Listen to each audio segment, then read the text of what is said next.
I was going IWC, YWC guy on the internet who doesn't like her views. Why is this crud on my glasses? Let me get that off real quick because I got a few statements to make, and I need to have a clear vision when I say this stuff. So give me 1 second.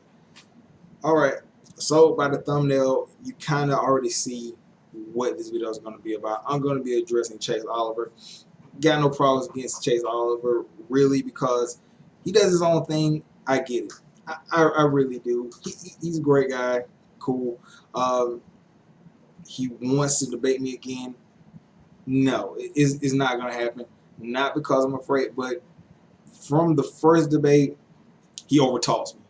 And from the second debate, it was more civil, but that was more of a joke. But here's the thing. Chase Oliver has been triggered by, I do this to a lot of people in the IWC. I trigger them by calling them out on their bullshit. And it's not just WWE, TNA bullshit. It's just IWC bullshit in general. Look, we all know the WWE is the largest company. They make the most money. They have all that. And in the IWC, a lot of people, they will bash other promotions, TNA, Impact, to garner that larger fan base. It's no secret. You can't even debate that. You can't deny that. Some people have built their entire channels off of doing that. Not Chase, but he kind of falls into that same cat. Like he's not deep in the pool, but he's like dabbling his toe in it. For example, every time he reviews Impact, and it's not even critiquing the show. I critique the show. There are things that I find on Impact and the pay-per-views that are, I find them not to be good. I find them, they could have been better. But his critiques are, oh, it's TNA. They could have did this. They're not making money. Scott Steiner, he's in the ring. He's 50. Things that are irrelevant to the critique of Impact. Things like, it's other things. I'm kind of freestyling right now, but it's things that if you watch Impact, you wouldn't say those things. Like, why is Scott Steiner there? Oh my, because Eli Drake said that he trusts nobody in the locker room and he needed a heavy gun. Okay, yeah, okay, Scott Steiner, maybe not would have been your first choice, but goddamn, if Scott Steiner isn't entertaining, I don't know who the fuck is. And really, look, I've seen a lot of Chase's reviews. Yes, he critiques WWE, but when he reviews, critiques Impact, it's more harsh, it's more unfair, and I'm not gonna say it borders on like a Wrestling Jesus type of review, because Wrestling Jesus, he's a troll, a super troll, and he's unbiased to appease the WWE fan base.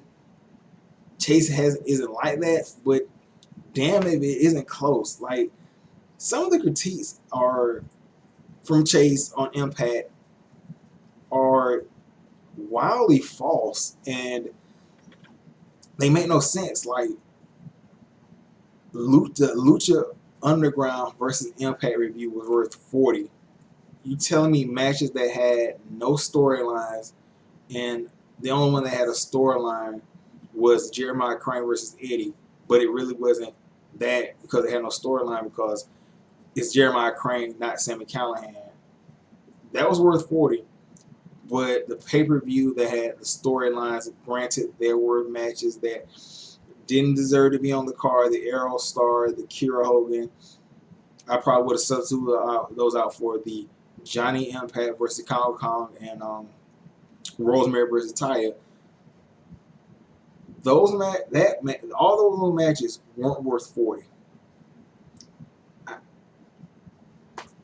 I don't. No. No. What? No.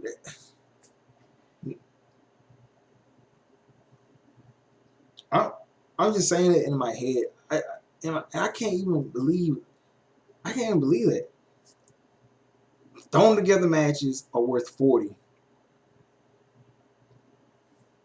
Matches with storylines aren't worth 40 that have really good, I wouldn't say really good, but decent wrestling. Only somebody who's trying to sabotage a TNA review to make TNA not. It doesn't even matter if you're trying to make them look bad. It's the fact that, in a way, you're doing a journalism type of review and you're being unfairly biased toward the company. Granted, everybody's biased in their own way. Everybody's biased. But when you claim not to be biased, you're fair, you're unopinionated, not unopinionated, but you're fair, you have fair opinion. And every time you do an Impact review, it's following the same trend all the time. There's a pattern to how you critique it. Last Summerversary review, that was good. You said it was okay, but it wasn't worth the money. It wasn't a good pay-per-view. Bound for Glory, which was a crap of a show. You said it was bad. Everybody said it was bad. This Impact Redemption, it wasn't good. It wasn't worth it for. Didn't you say that like last year? You're following the, and you said that every match it wasn't good. Even though there are some matches that people are like, man, this stole the show, but you stick to the same review of every match, but you're not biased, and you don't review Impact regularly, which is okay, but you're trying to say you know Impact, but yet when people bring up storylines that happen on Impact, you have no idea what we're talking about, but you're giving fair.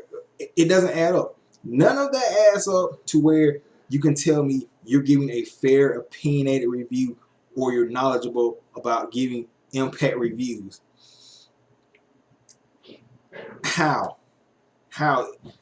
is like an analogy I brought up. How can you review something if you don't watch it or you've never seen it? It makes no sense.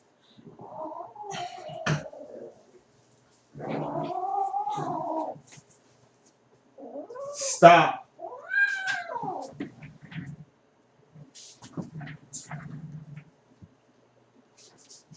Dog dragging cat by his tail. But let's see, it was something else about. It says something about. Let me go back to the tweet real quick. But don't know shit. I don't know shit about wrestling. You're right. I don't know the business stuff because I'm just a fan. I get on YouTube to speak my mind about how the show affected me. Was it watchable? Was it something that I enjoyed? Was it something that, hey, I want to spend money on?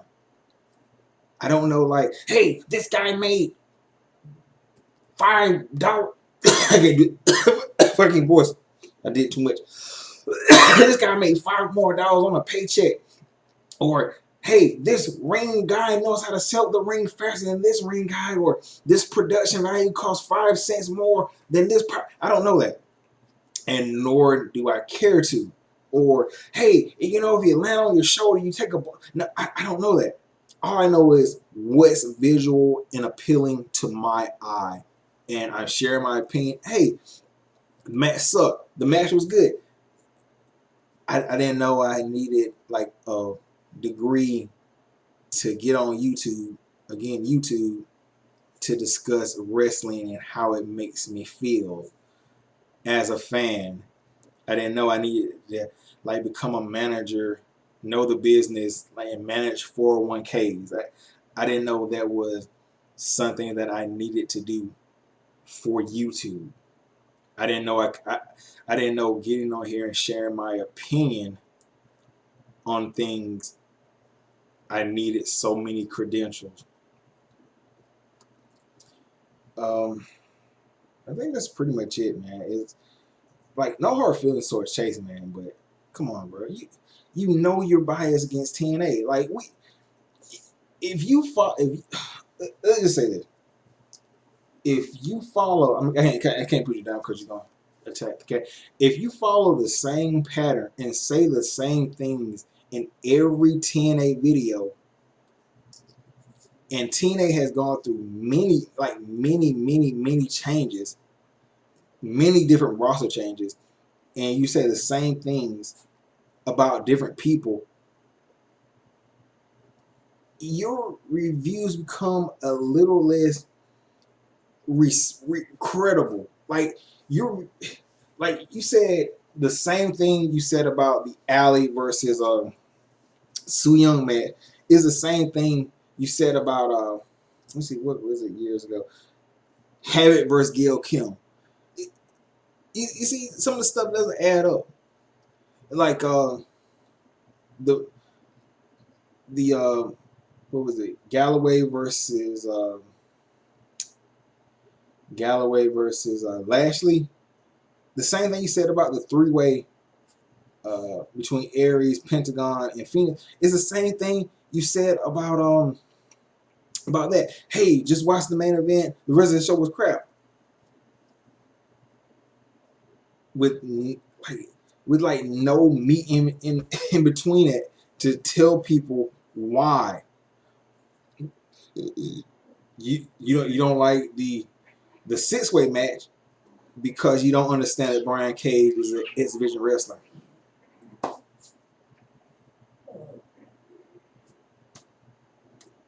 Why is that everybody else's fault beside yours? And the X Division is no limits.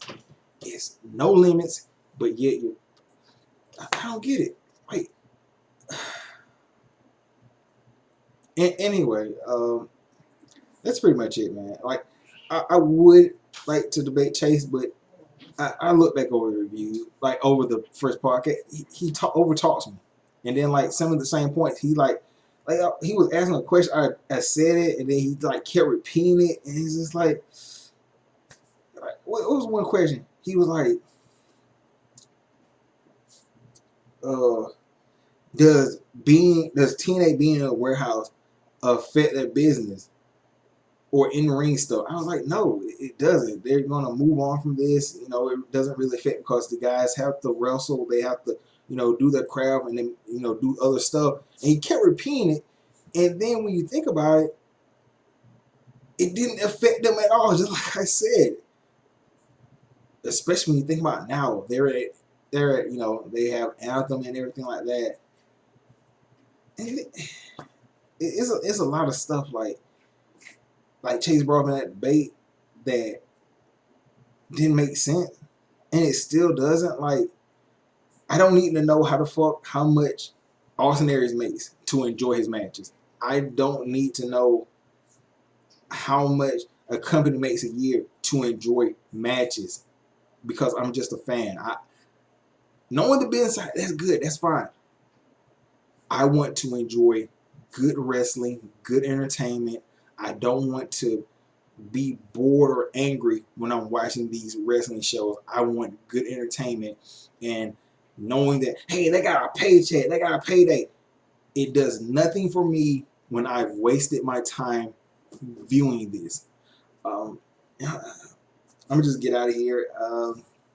Simple answer. Like, what's the debate about? Like, you're going to try to debate me on business questions? I don't care. And then if you try to debate me on Impact, chances are you don't watch Impact. Like, you can put up a good front that you watch like the review clips, but even the review clips that come on the Impact website, they don't do a good job of showing the whole thing. So what would you really debate me on? You're going to win the business stuff. Okay. But, and that's all this is. It's opinion. But all I'm saying is, you're reviewing a show, and you give me the same opinion, and it's an opinion that coddles to a certain demographic of the IWC. Because let's face it, when you review TNA fairly and you say the shows that are good and the shows that are bad, people attack you. And when you say a TNA show's good, oh my God, the backlash, bro. You can't, like, I'll give you an example. JD from NY, he was a big TNA guy. I want to say big TNA guy, as a mislabel. Well, he watched TNA, he did TNA reviews of, I think it was one pay-per-view or two TNA pay-per-views and the Matt Hardy stuff. He was saying it was a good show. Comment section flooded up. This sucks. After a while, he's back to TNA sucks. I'm not watching TNA. Why? Viewers' money. It drives most people. I don't know if it drives Chase. I doubt it. But it's a driving factor in the IWC. People have an innate bias against TNA for monetary reasons, view reasons, sub reasons. Because, like I said, if you're a channel that focuses on TNA and you review TNA fairly, you have a target on your back. You cannot review TNA fairly and people don't hate on you. Like, I'm gonna have to do this one day. I might start a channel, whole stuff, like can't see where you can't see me with the voice. I'm just gonna shit on every TNA episode. I guarantee I'll have 500 subs by the end of the month, or maybe like a month and a half. I guarantee that shit because that's the way the IWC works. They hate TNA for no reason. I'm not saying that as a TNA fanboy. I'm saying that just as a person that observes what I see. People hate TNA because it's not the WWE. I don't know why. I wish I did know. But they don't hate it. Is it because they know Ring of Honor is not on the level to WWE, but TNA at a chance? I don't know. All I know is, hey, if Ring of Honor is signing me on television, I'm gonna give it a fair review. If WWE is on television and I'm watching, liking what I'm seeing, good review, critique it where I make. Same thing with TNA. But to wrap all this stuff up, because it's like close to 20-minute video, I don't think Chase Oliver is a fair reviewer of Impact just based off his previous work and his body of work that all sounds the same and everything like that. So anyway, I'm gonna get out of here. I'm gonna catch you guys later. Yep.